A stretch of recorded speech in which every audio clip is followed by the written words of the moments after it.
Hello guys! Ayan, galing po kami ng Palengke Pasig. Namili po kami ng mga paninda. At bukod sa paninda, syempre, sinama ko na rin po yung aming pang-ulam na mga gulay.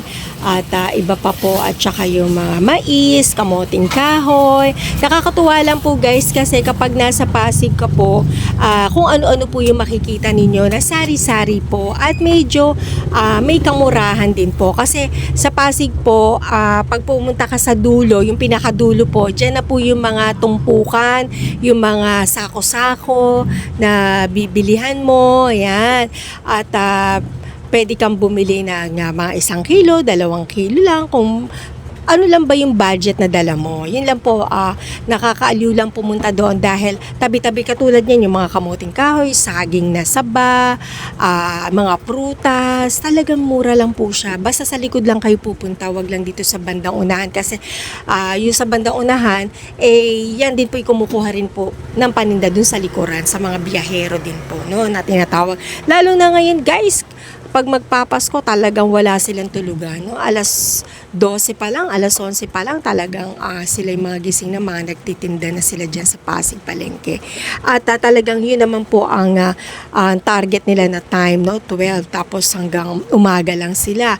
Minsan alas 10, sarado na yan. Hindi naman sarado, kumbaga wala na ganong namimili. No? Pag tanghali lalo, alas 3 wala na yan. Lalo na pag Sabado guys, napakaraming tao, napakaraming biyahero. Yun po yung inaabangan po talaga ng mga tendera. At minsan nakakaabot din po kami. Minsan nga po, pag paubos na yung mga paninda nila, binibigay na lamang po nila ng napakamura talaga, no? Oo, para lang maubos na yung kanilang paninda. Wala na silang dadalhin pabalik ng probinsya. Ayan po. Yan po yung mga biyahero, truck po yan. So, ayun po. Pag ako'y nagpunta, bumibili na ako ng uulamin namin. Pwede rin po yung halimbawa, pag may budget po ako, yung pang ilang araw naming ulam. Kaya lang mga binibili ko doon, puro isda. Katulad po ng daing na bangus, na boneless. Meron kasi isang tumpok doon, 100 na yon, 5 piraso yon. Hindi siya ganong kalakihan. Basta sakto lang po siya. Pag pinirito mo't malutong, pwede mong kainin ang ulo, no, at mga tinik. Ganon. Tapos bumili na rin ako ng tahong. Bumibili ako ng tahong kasi yan, masarap po yan. At paa ng manok at yung tinapa. Yan po yung mga binibili ko dyan, no? Kasi kung sa isang linggo, twice lang kami magpunta. Minsan isang linggo is isang beses lang po, no? Kasi pag minsan may nabibili na rin kami rito sa talipapa namin, no? So, ayan, nais ko lang po i-share sa inyo. At saka mga bibingka, ayan, bumibili rin ako. Pangtinda, pag hindi na ubos, kakainin din po namin. So, ganyan lang naman po ang mga buhay tindera. Nakakapagod din po talaga. Pero, okay naman. Masaya naman kami sa ginagawa mo. Kaya lang, hindi nawawala sa, mo na pagod ka talaga, guys. So, pagod talaga. Okay lang, wala kang amo, hawak mo yung oras mo. Yun nga lang, matyaga ka lang dapat sa pagising ng maaga. No, katulad ko, maaga ako nagigising, maaga ako nagla-live, no? Nakikita niyo naman siya. At sa gabi naman, maaga na rin ako nagsasara. 4 to 9 lang po ako. At kailangan po sa tindahan, meron kang kasalitan. Kailangan may kapalitan ka. Kasi kung mag-isa ka lang, magkakasakit ka. No? At kailangan mabawi mo yung tulog mo sa tanghali. Yan po. Tulong-tulong kami ng pamilya ko dito, guys, no? At kailangan po, dahil wala naman kami mga trabaho, ito lang po yung aming trabaho. At talagang tiyagaan lang mo. Kahit na ilang tindahan pa yun nandiyan, basta dire-diretso ka lang at lagi mo kukumpletuhin yung mga paninda mo, matutuwa silang bumalik-balik dito. At medyo kababaan din po. Hindi naman po na mababa. Standard po yung price. Kumbaga sumusunod ka kung ano yung tamang price lang po. Hindi ka mataas, hindi ka mababa. Sakto lang ba? Swak lang siya sa budget mo. Ganon, yan.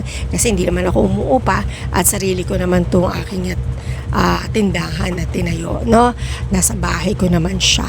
Ayan. Alright guys, marami pong salamat. Ayan, pakinggan niyo po ang aking team song, Ogang Tindera.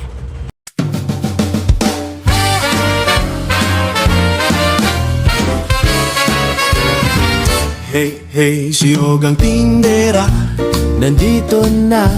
Tara na't magsaya sa pagdilaw pa lang ng manok. Si Ogang naka-live na, walang lungkot, walang problema. Laging jolly, araw-araw ay masaya, habang nag-aayos ng kanyang paninda. Ogang tindera, wala kang katulad, sayaw at tinda, energy mataas. Kahit mahirap, di sumusuko, sa puso'y panalo. Kay Lord nagtitiwala. Pasayaw-sayaw pa habang naka-live, parang fiesta, lagi good vibes ang hatid.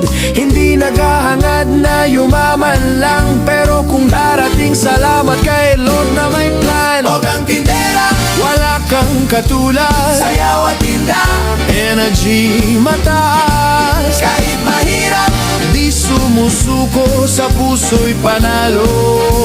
Kay Lord nagtitiwala. Like, share, subscribe ka na, samahan si Ogang sa kanyang ligaya. Araw-araw live stream saya, Ogang tindera, mahal ka ng madla.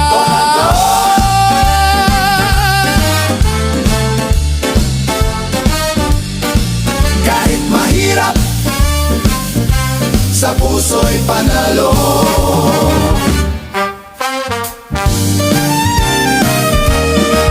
Ogang tindera, tunay na inspirasyon, ayawan tinda, sa bawat pagkakataon. Araw-araw may ngiti sa mukha, si Ogang tindera, idol ng lahat ng madla.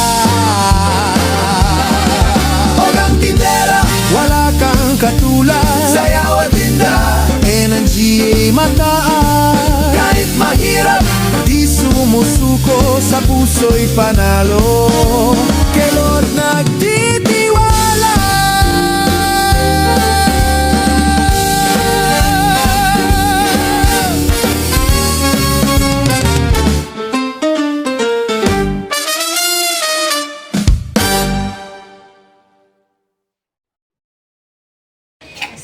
Ayan guys, tapos na ako mag-ayos. Sabi ko saan ako kuhanan niya ng video yung aming tindahan. At ayan, ang aking munting tindahan. Pasok po kayo, tuloy po kayo mga kaugang ko. Pag ako po ay nakakapamili sa Pasig, mataba ang puso ko, masaya ang puso ko dahil marami kong paninda na gustong bilihin doon at nabili ko naman po. At maraming wala dito sa supermarket dito, sa mga groceries dito na meron po sa Pasig. Meron naman din po sa Pasig na wala doon, na meron naman dito sa market dito. Kaya kailangan po iba-iba talaga ang pinamimilihan ninyo dahil meron po kayong iba't ibang paninda na makikita. At yun po ang gusto ko, na meron po akong ibang paninda kesa sa iba, yung ganun po, no?